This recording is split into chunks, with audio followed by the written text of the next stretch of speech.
जय माता दी सभी को। हर हर महादेव। आज होली का दूसरा दिन है, यानी कि धुलंडी। और धुलंडी के दिन सभी लोग एक दूसरे को रंग गुलाल लगाते हैं और अपनी खुशियों का इजहार करते हैं। लेकिन गांव में यह चीज़ें पहले होती थी, अब बहुत कम होती है।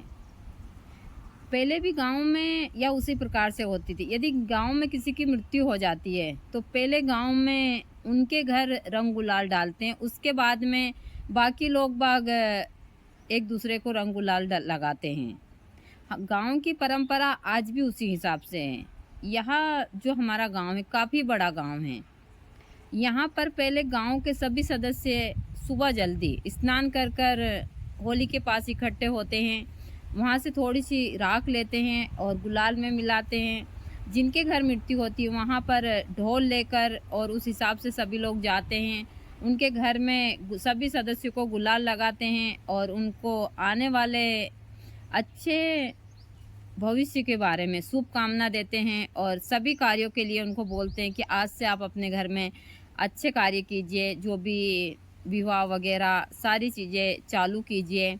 और इसी हिसाब से यहाँ पर होली का पर्व मनाया जाता है। जब सबके घर में जितने भी घर में मृत्यु होती है, सबके घर रंग गुलाल डालकर पुरुष और महिलाएं, उसके बाद में फिर बाकी के गांव के जो भी बच्चे वगैरह होली खेलते हैं। और आज भी यह परंपरा चलती है। हाँ, छोटे 4-5 साल के बच्चे होली वगैरह खेलते हैं, लेकिन होली से पहले कोई होली यहाँ नहीं खेलता है। जब होली का दहन हो जाता है उसके बाद सबके घर जाकर, जिनके घर में मृत्यु होती है वहाँ जाकर सब पूरे गांव के हर एक घर से एक सदस्य जाता है और हर महिला एक घर से जाती है। उनके घर जाकर वहाँ थोड़ी देर बैठते हैं, शोक मनाते हैं, फिर रंग गुलाल डालते हैं और फिर शाम के टाइम सभी लोग इकट्ठा होते हैं, गुड़ और पतासे सबके यहाँ बांटते हैं। और उस दिन से गांव में फिर उनके घर, जिनके घर मृत्यु होती है उनके घर से दूसरे जो भी उनके यहाँ का शुभ कार्य सब चालू हो जाते हैं। चाहे विवाह का हो, दूसरे जैसे कोई भी मांगलिक कार्य हो, सारे कार्य इसी हिसाब से होते हैं गांव में। आज भी हमारे गांव में भी इसी हिसाब से चीज़ें चलती है। यदि किसी व्यक्ति की मृत्यु हो जाती है तो 1 साल तक, जब तक होली का पानी नहीं गिरता है, तब तक उनके घर में कोई शुभ काम नहीं होता है। चाहे उनके दादा हो या घर से कोई भी सदस्य जाए। हाँ, परिवार का जाता है तो और भी एक बार कर लेते हैं 6 महीने के बाद में। लेकिन यदि घर का सदस्य जाता है तो जब तक होली का पानी नहीं डलता है उनके डेलीज के ऊपर, तब तक लोग बाग ये कार्य आज भी नहीं करते हैं। तो गांव की परंपरा इसी हिसाब से है और यह चीज़ें मैं आप लोगों को हमेशा बताती रहती हूँ, क्योंकि गांव की परंपराएं आज भी जिंदा है और लोगों को इनको रखनी भी चाहिए। शहरों में तो पता नहीं कब से ही होली लोग बाग खेल रहे हैं, वीडियो बना रहे हैं, सारी चीज़ें हैं, लेकिन यहाँ हमारी संस्कृति नहीं है।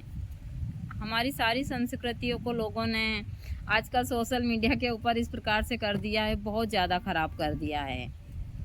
यह हमारी जिम्मेदारी बनती है कि हम लोग जो हमारे देश की चीज़ें हैं उनको अच्छे से संभाल कर और सही तरीके से सभी लोगों को दे, ताकि हमारी आने वाली पीढ़ी इन चीज़ों को आगे बढ़ा सके। तो हमारे गांव में सारी चीज़ें इसी हिसाब से चलती है। जब आज से 3 साल पहले गुरुजी की भी यहाँ पर गुलाल गुलाल डाला था, तो पूरे परिवार के लोग इकट्ठा होते हैं और जितने भी आपके मतलब जो ख़ानदान के लोग हैं, रिश्तेदार, सब आते हैं और गुलाल डलाने के बाद ही फिर लोग बाग सारे काम करते हैं। सुबह से महिलाएं आती है, एक परंपरा होती है जिसको रोना बोलते हैं, मुंह देना, वह सारी चीज़ें करती है और यह आज भी सब घर में होता है। ऐसा नहीं है कि बहुत उस हिसाब की चीज़ें होती है आज भी गांव में। मैं एक साधक हूँ, लेकिन मैं भी ये सारी चीज़ें उसी हिसाब से पूरे रीति रिवाजों को करती हूँ और हमको तो करना ही पड़ता। अभी मैंने अमन बाबा की शादी की, पूरे गांव के रीति रिवाज सब अच्छे तरीके से किए हैं और यह करने पड़ते हैं हमको। हमारी कुल देवी बनानी पड़ती है, उनकी पूजा घर में करनी पड़ती है। पूरे परिवार के लोग आकर उनको धूप दीप करते, पूजा करते हैं।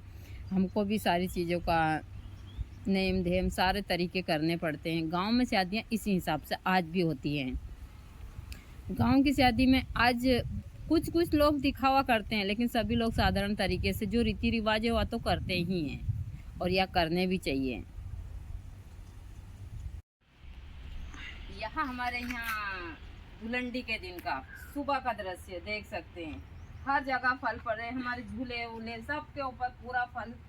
और यहाँ उदुम्बर के फल है जो इस प्रकार से यहाँ पड़े। यही है माँ प्रकृति की कृपा, माँ अन्नपूर्णा की कृपा से यहाँ ना तो जानवरों के लिए कमी है ना इंसानों के लिए कमी है। तो यही है हमारे यहाँ का दृश्य। ये जो हमारा वृक्ष पूरा पक चुका है फलों से, पूरे फल इसके पक चुके हैं और यहाँ इसी प्रकार सारी चीजें यहाँ हो रही है। हम लोग परेशान हैं 4-5 दिन से इन फलों के लिए, और इनके कारण मच्छर वगैरह सारी चीजें आ रही है। तो यही हमारे यहाँ का सुबह का दृश्य जो इस प्रकार से है।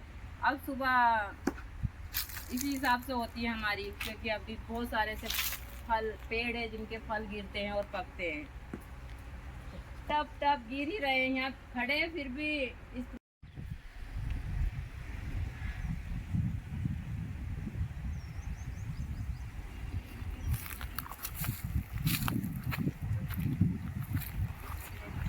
सबसे अच्छी फैमिली है, इसलिए लगाया जाता है कि यहाँ लोग पूरे साल भर स्वस्थ रहे। होली की राख के साथ साथ इन्हीं लोगों की छोटू भी आ गया है हमारा, छोटू को भी लगाएंगे, छोटू को भी लगाएंगे। हैप्पी होली छोटू, हैप्पी होली छोटू। हमारी होली इसी हिसाब से कहते हैं, इसको बोलते हैं शमशान की होली। और हम लोग राख के साथ ही जो भी होता है गुलाल वगैरह में गुरु जी के बाद यही सारी चीज़ें करती हूँ। तो सभी को जय माता दी और होली की हार्दिक शुभकामनाएं सभी भक्तों को। फिर मैंने यहाँ सुबह जल्दी उठकर होली के आसपास पानी डाला और होली से सच्चे मन से प्रार्थना की कि आप हर एक मनुष्य के जीवन में सुख शांति और समृद्धि लाए, क्योंकि होली एक बुराई के ऊपर अच्छाई की जीत का प्रतीक होता है। इसी प्रकार से मेरी सारी चीज़ें चलती है और मैं होली की धुलंडी के दिन गुरु जी के जाने के बाद से अपने शरीर के ऊपर कुछ भी नहीं लगाती हूँ। तो इसलिए मैंने, और पहले से भी हम लोग, क्योंकि हम शमशान की राख से इन्हीं चीज़ों से होली खेलते हैं, तो मैंने जैसे ही मेरी सारी पूजा ख़त्म की और पूजा ख़त्म करने के बाद में होली को प्रणाम किया। प्रणाम करने के बाद में मैंने होली से थोड़ी सी राख उठाई ताकि मैं खुद भी इसका तिलक लगाऊं, और तिलक लगाने के बाद में सारी भभूति अपने शरीर के ऊपर, ताकि इसका एक वैज्ञानिक तत्व भी है। यदि हम होली की राख से अपने शरीर के ऊपर सारी चीज़ें करते तो पूरे साल भर हमारा शरीर स्वस्थ रहता है, बहुत सारी बीमारियों से यह हमको बचाता है। यह चीज़ें मैं आप लोगों को हमेशा बताती रहती हूँ। तो मेरी सारी क्रियाएं इस हिसाब से अभी मैं लगा रही हूँ अपने चेहरे के ऊपर मंत्र का उच्चारण करते हुए, या होली का आप मतलब राख का स्नान समझ सकते हैं, शमशानी स्नान इसको हम बोलते हैं। और सभी साधक होली के दिन सुबह इसी हिसाब से स्नान करते हैं ताकि वह पूरे साल भर उनका शरीर स्वस्थ रहे। तो मेरी सारी चीज़ें इसी हिसाब से चलती है और मैं आप लोगों को बताती भी रहती हूँ। आगे हमारे छोटू यहाँ रात को होली के दहन का बात का वीडियो है जहाँ मेरी साधनाएं चल रही हैं। इसमें कुछ विशेष मैंने जड़ी बूटियाँ सिद्ध की हैं और कुछ विशेष मंत्र को भी किया है। और यह कम से कम करीब 11 बजे से तो 2 बजे तक मेरी साधना थी। यहाँ पर लकड़ियाँ मैंने थोड़ी यहाँ पर कम लगाई थी लेकिन मजबूत थी, क्योंकि सभी किसानों के खेत में अभी फसल आ चुकी है, तो इस चीज़ का भी मुझे ध्यान रखना होता है। थोड़ी सी आग तेज़ होने पर किसी के भी खेत में आग लग सकती है, तो इन चीज़ों का भी मुझे बहुत ध्यान रखना पड़ता है, क्योंकि इस समय के ऊपर आग लगने का बहुत ज़्यादा खतरा होता है। तो इसलिए हमने बहुत ही कम लकड़ियाँ होली के अंदर रखी थी, क्योंकि 2 दिन से यहाँ काफ़ी तेज़ हवाएं चल रही है, दिन में भी और रात में भी। तो इन चीज़ों का ध्यान भी मैंने बहुत रखा है, ताकि मेरी वजह से किसी को भी कहीं भी नुकसान ना हो, ना किसी मनुष्य को, ना किसी जीव जंतु को। मैं इन चीज़ों का खास ध्यान रखती हूँ। हाँ, किसी को बिना वजह मुझसे वह होती है तो वह एक बात अलग है। हमारी यहाँ साधनाएँ कई सालों से चल रही है। मैं हमेशा बोलती हूँ कि ना तो मैं तंत्र के नाम के ऊपर आडंबर करती हूँ, ना तंत्र के नाम के ऊपर अंधविश्वास फैलाती हूँ। तंत्र एक पवित्र चीज़ है और तंत्र हमारे समाज का एक ऐसा हिस्सा है, यदि इसको सही तरीके से इस्तेमाल करते हैं तो यह हमारे समाज को एक अच्छी ऊर्जा देता है। और तंत्र से बहुत सारी चीज़ें घर बैठे ही आप लोग ठीक कर सकते हैं। बहुत सारी ऐसी भ्रम की बीमारियां हैं जो ठीक कर सकते हैं। मैं आप लोगों को हमेशा इन चीज़ों के छोटे छोटे से उपाय देती रहती हूँ। तंत्र कोई डरने की चीज़ नहीं है, लेकिन तंत्र के नाम के ऊपर ज़्यादातर तांत्रिक यही कर रहे हैं।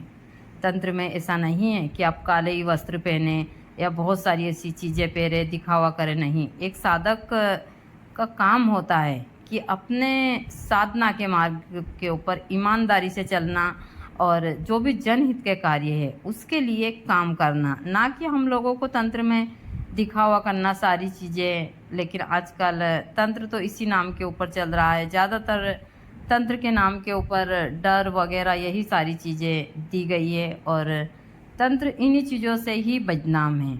लेकिन मैं जब तक हो सकता है तंत्र को सही करने की कोशिश करूँगी और जितना मुझसे होगा मैं ज़रूर